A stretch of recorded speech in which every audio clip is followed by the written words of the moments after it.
ಕಿತ್ತೂರು ಕರ್ನಾಟಕ ಸೇನೆಗೆ ಕಿತ್ತೂರು ಕರ್ನಾಟಕ ಸೇನೆಗೆ ಕಿತ್ತೂರು ಕರ್ನಾಟಕ ಸೇನೆಗೆ ಬೇಕು ಎಲ್ಲಿವರೆಗೆ ಹೋರಾಟ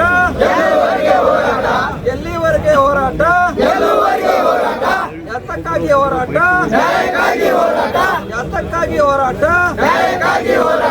ಬೇಕೇ ಬೇಕು ಬೇಕೇ ಬೇಕು ಕಿತ್ತೂರು ಕರ್ನಾಟಕ ಸೇನೆಗೆ ಕಿತ್ತೂರು ಕರ್ನಾಟಕ ಸೇನೆಗೆ ಬೇಕೇ ಬೇಕು ನ್ಯಾಯಕ್ಕಾಗಿ ಹೋರಾಟ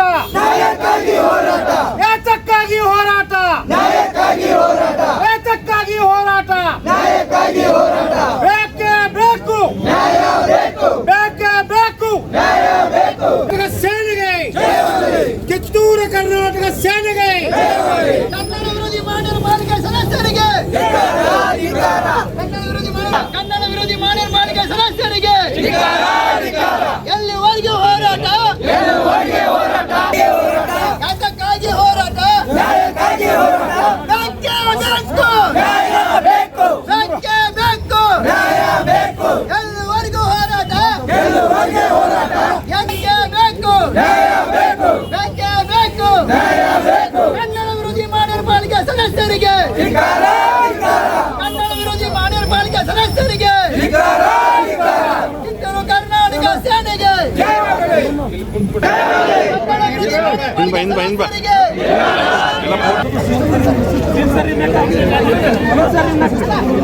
ಪಾಲಿಕೆ ಸದಸ್ಯರಿಗೆ ಬೇಕೇ ಬೇಕು ಬೇಕೇ ಬೇಕು ಎಲ್ಲಿವರೆಗೂ ಹೋರಾಟ ಕರ್ನಾಟಕ ಪರವಾದ ಗೊತ್ತುವಳಿಯನ್ನು ಅಂಗೀಕರಿಸಬೇಕಂತ ಹೇಳಿ ಬೆಳಗಾವಿ 22ಕ್ಕೂ ಅಧಿಕ ಕನ್ನಡ ಸಂಘಟನೆಗಳು ಹೋರಾಟ ಮಾಡ್ತಾ ಈಗ 5 ತಿಂಗಳಾಯಿತು. ನಾಳೆ 26ನೇ ತಾರೀಕಿಗೆ 5 ತಿಂಗಳು.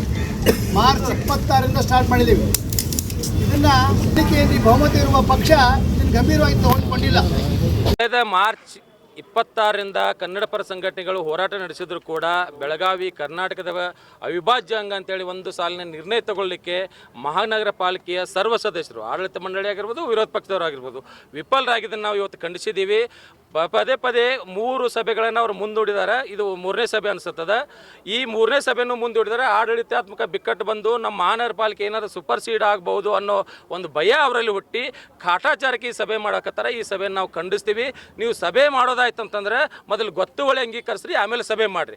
ಸಭೆ ನೀವು ಗೊತ್ತುವಳಿ ಸ್ವೀಕರಿಸಲಿಲ್ಲ ಅಂತಂದ್ರೆ ಸರ್ಕಾರದ ಏನೇನು ಸೌಲಭ್ಯ ತಗೊಳಕತ್ತಿದ್ರಿ ಅವನ್ನೆಲ್ಲ ಪಕ್ಕಕ್ಕಿಡ್ರಿ. ಸರ್ಕಾರಿ ವಾಹನ ಉಪಯೋಗ ಮಾಡಬೇಡ್ರಿ, ಸರ್ಕಾರಿ ಭತ್ತೆ ತೊಗೋಬೇಡ್ರಿ, ನೀವು ಯಾವುದೂ ಎಲ್ಲವನ್ನು ತೊಗೊಂಡು ಸರ್ಕಾರಿ ತೊಗೊಂಡು ಕೇರಿ ನಮ್ಮ ತೆರಿಗೆಯನ್ನು ನೀವು ದುರುಪಯೋಗ ಮಾಡಲಿಕ್ಕೆ ನಾವು ಖಂಡಿಸ್ತೀವಿ. ಅದಕ್ಕಾಗಿ ನೀವು ಗೊತ್ತುವಳಿ ಸ್ವೀಕರಿಸಿದರೆ ಆ ಸರ್ಕಾರಿ ವಾಹನಗಳನ್ನು ಉಪಯೋಗ ಮಾಡಿ. ಇಲ್ಲ ಅಂತಂದರೆ ಇವತ್ತೇ ನೀವು ಆ ಸರ್ಕಾರಿ ವಾಹನಗಳನ್ನು ಬಿಟ್ಟು ನಿಮ್ಮ ಮನೆಗೆ ತೆರಳಬೇಕಂತೇಳಿ ನಾವು ಎಚ್ಚರಿಕೆ ಕೊಡ್ತೀವಿ. ಯಾಕೆ ವಿಳಂಬ ಮಾಡ್ತಾರೆ ಅವ್ರನ್ನ ಕೇಳಬೇಕು. ಯಾಕಂತಂದ್ರೆ ಇಷ್ಟು 22 ಸಂಘಟನೆಗಳು ಕೂಡಿ ಎಷ್ಟೋ ನಾವು ಪ್ರತಿಭಟನೆ ಮಾಡಿದ್ರು ಕೂಡ ವಾಟಾಳ್ ನಾಗರಾಜ್ ಅವರು ಬಂದರು, ನಾವು ಬೇರೆ ಬೇರೆ ಸಂಘಟನೆಗಳಿಂದ ಪ್ರತಿಭಟನೆ ಮಾಡಿದ್ರು ಕೂಡ ಅವ್ರು ಮಾಡ್ತಾ ಇಲ್ಲ ಅಂತಂದ್ರೆ ಅವರು ಹಿಂದೆ ಯಾರು ಕೈವಾಡ ಇದೋ ಅಥವಾ ರಾಜಕೀಯ ಒಂದು ದುರುದ್ದೇಶದಿಂದ ಮಾಡಕತ್ತಾರೋ ಅಥವಾ ಕನ್ನಡ ವಿರೋಧಿತನ ಪ್ರದರ್ಶನ ಮಾಡಕತ್ತಾರ ನಮ್ಗೆ ಗೊತ್ತಾಗ್ತಾ ಇಲ್ಲ. ನೀವು ಹಿಂಗೆ ಮುಂದುವರಿಸಿದ್ರೆ ನಿಮ್ಮ ಎಲ್ಲರನ್ನೂ ನೀವು ಯಾವುದೇ ಪಕ್ಷದವ್ರು ಕಾಂಗ್ರೆಸ್ ಇರಲಿ BJP ಇರಲಿ ನೀವು ಯಾವುದೇ ಇದ್ದರೂ ಕೂಡ ನಿಮ್ಮನ್ನು ಕನ್ನಡ ವಿರೋಧಿಗಳಂತ ನಾವು ಭಾವಿಸ್ಬೇಕಾಗ್ತದೆ. ಆ ಕನ್ನಡ ವಿರೋಧಿ ಹಣೆಪಟ್ಟಿಯನ್ನು ಹೊತ್ಕೊಂಡು ನೀವು ತಿರುಗಾಡಬೇಕಾಗ್ತದೆ. ಅದಕ್ಕಾಗಿ ಇವತ್ತು ಆ ಗೊತ್ತುವಳಿಯನ್ನು ಅಂಗೀಕರಿಸಬೇಕಂತೇಳಿ ಒತ್ತಾಯ ಮಾಡ್ತೀವಿ.